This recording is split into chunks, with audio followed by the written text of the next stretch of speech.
Alright guys, the next type of graph that we're going to look at for polar equations are what's called this lemniscate curves. And another name for this almost kind of sounds like you're saying the word 8, I guess, lemniscate. It's basically just a figure 8.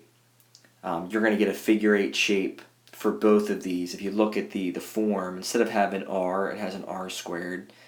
And then this you have an a squared.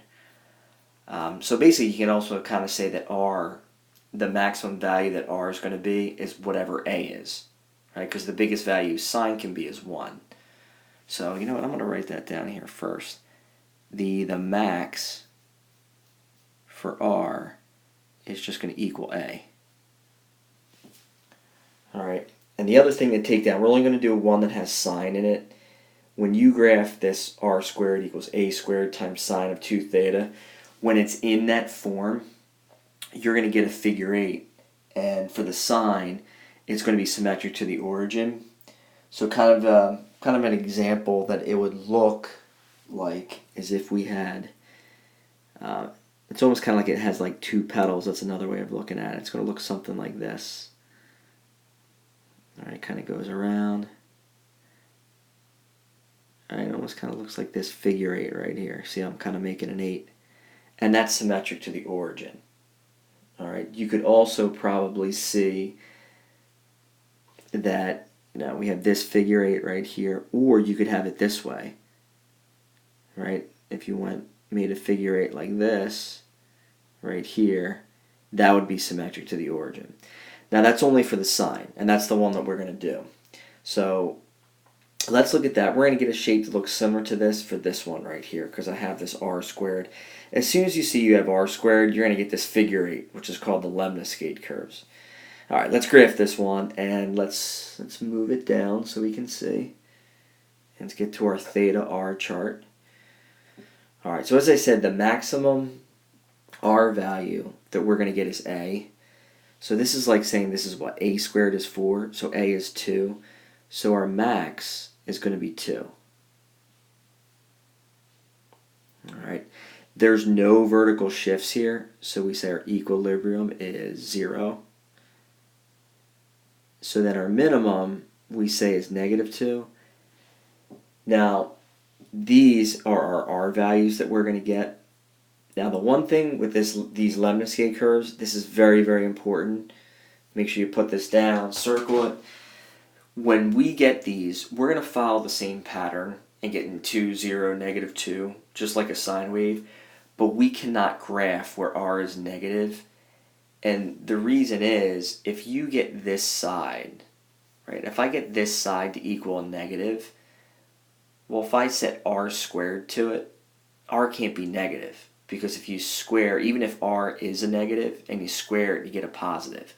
So this side can be negative, but r squared can't be negative, because if you square anything, it'll never give you a negative.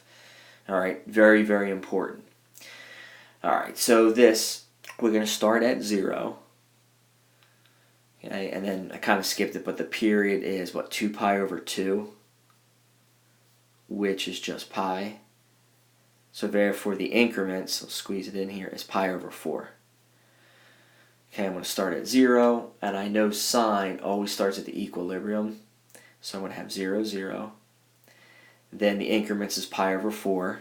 So the next value we're going to put in here is pi over 4. Since it's positive, we go up to the max. So this we're going to get 2. Okay, then if I add another pi over 4 to that, I get what? 2 pi over 4, which is pi over 2. So then I come back down to the equilibrium of 0. If I add another pi over 4 to that, I get what? 3 pi over 4. And then from here you go down to the minimum, which is -2. Now this is what we're going to do. We're going to cross this out, because remember we said r can't be negative. But I still have to follow the order of the y values for a sine wave. I just can't graph that, right? R can never be negative. All right, so then if I continue and I add pi over 4 to the 3 pi over 4, I get pi, which I go back to the equilibrium. I add pi over 4 to that, and I'm going to get 5 pi over 4.